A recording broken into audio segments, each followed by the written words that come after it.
खुलुमबाय आं प्रमद खाख्लारि नोंथांमोनखौ आंनि चेनेलाव बयखौबो बरायबाय। दिनै आं नोंथांमोननि थाखाय माखासे गोनांथार रादाब लानानै फैदों।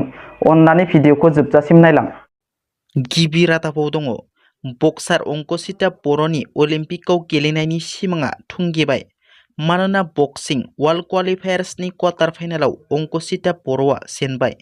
अंकुशिता बर'आ 2024 पेरिस अलिम्पिकनि थाखाय थाइलेन्डनि बेंककआव सोलिबाय थानाय बक्सिं वर्ल्ड क्वालिफायार्सआव दिनैनि क्वार्टार फाइनाल मेचआव स्वीडेननि बक्सार एग्नेस एलेक्सिउसननि आखायाव 2-3 स्करआव जेनबाय। क्वार्टार फाइनालाव जेननानै अंकुशिता बर'नि अलिम्पिकआव गेलेनायनि सिमाङा थुंगेबाय।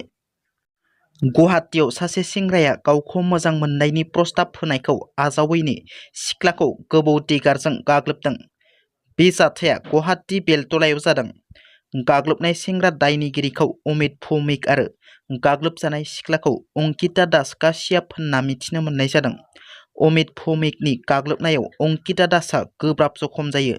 जखम जानाय अंकिता दासखौ दायो देहा फाहामसालियाव फाहामथाय होगासिनो। मिथिनो मोननाय बादिब्ला अमित भौमिकआ अंकिता दासखौ गोबाव समनिफ्रायनो उन होसोबाय थायोमोन आरो मोजां मोननायनि प्रस्ताबबो होदोंमोन, नाथाय अंकिता दासआ नेवसिगारो। अंकिता दासआ मोजां मोननायनि प्रस्ताबखौ आजावैनि अमित भौमिकआ अंकिता दासखौ हुमखि होदोंमोन बुथारनायनि। बिनि सायाव अंकिता दासआ दिसपुर पुलिस थानायाव गसरबो थिसनदोंमोन, नाथाय पुलिसआ जेबो एक्सन लायासै आरो उनाव अंकिताखौ अमितआ गोबौ दिगारजों गाग्लोबना जखम खालामो। मोनसे दुखुनांथाव जाथाय क'क्राझार जिल्लायाव फख्रियाव गब'ना बिफा फिसाज्ला सानैनि जिउ खहा।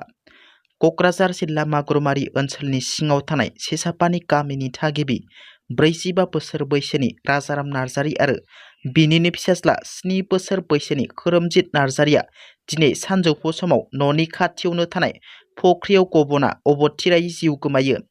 मिथिनो मोननाय बादिब्ला राजाराम नार्जारिया सेसापानि गामिनि बारग' गामि गोरामोन आरो फिसाज्ला खोरोमजित नार्जारिया LKG 1आव मागुरमारिनि आलारि सोरां एकाडेमियाव फरायगासिनो दंमोन।